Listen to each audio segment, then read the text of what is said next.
Like and subscribe and click the bell icon to get new video updates. Humanitarian situation in Northern Territory community of Wadeye as hundreds flee violence. Hundreds of residents from a remote Northern Territory community remain displaced due to recent violent unrest, in what one senator has described as a humanitarian situation. Labor Senator Malarndirri McCarthy said she visited Wadeye over the weekend, about 420 kilometres south of Darwin, following weeks of escalating violence between families after a man, 32, was killed last month. Dozens of homes have been extensively damaged by fire and the community's only food store has been forced to close several times. Where I'm calling for support, and I understand the Territory government has gone out since I made that call to them on the weekend, is for the humanitarian situation, Senator McCarthy said. Those families, the women and children, had, at that time that I was out there, no accommodation, no toiletries, or sanitation, and very, very little food, if any.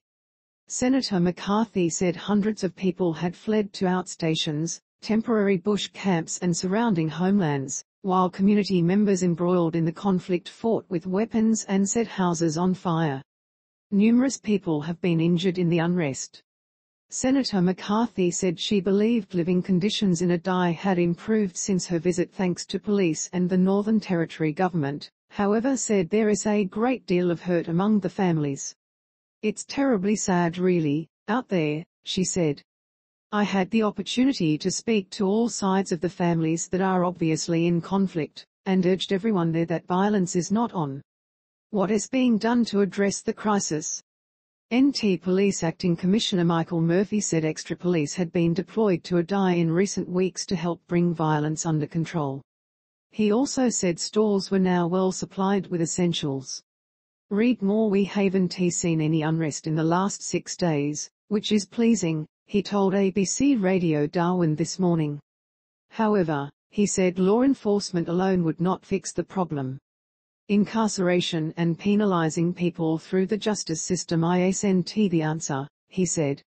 Instead, Acting Commissioner Murphy pointed to long-term investment in education, employment, housing and community connection as the solution, because when police are arresting people, it is too late.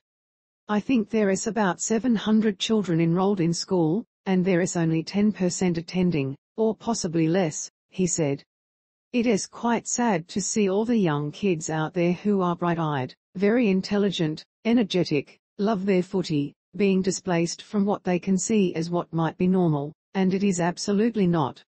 Traditional owners in the community have also been calling for change. Acting Commissioner Murphy also said there was a feeling of hopelessness among traditional owners and clan groups who had lost all of their belongings and wanted peace. In the short term, he said ensuring residents had access to food and appropriate accommodation were top priorities. The immediate response is making sure that their quality of life is sustainable and they've got the staples, the right food security, the right accommodation, he said. It's about supporting them right now and bringing harmony through mediation back into the community, so we don't see continued violence and harm and disruptive behaviours. Who will clean up the damage? As residents continue to seek refuge on the outskirts of Wadeye in tents, the government has confirmed almost 100 damaged houses will be repaired. Since March, 94 houses have been damaged in Wadeye, of which 41 have major damage, including 15 that have received fire damage that will require structural engineering inspections, a spokeswoman from the Department of Infrastructure, Planning and Logistics said.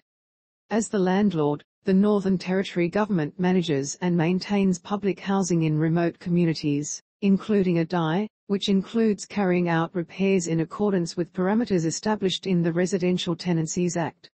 The government has confirmed repairs to the houses with minor damage had already begun, and inspections of the houses with major damage will start later this week. While the full extent of cost is yet to be determined, the spokeswoman said fixes would be prioritized depending on who lived at the residence. Where to from here? The National Aboriginal Community Controlled Health Organisation (NACCHO) Chief Executive Pat Turner said the damaged houses and fighting was emblematic of deep-rooted problems. She said additional housing to address chronic overcrowding in homes and providing more services needed to be prioritized.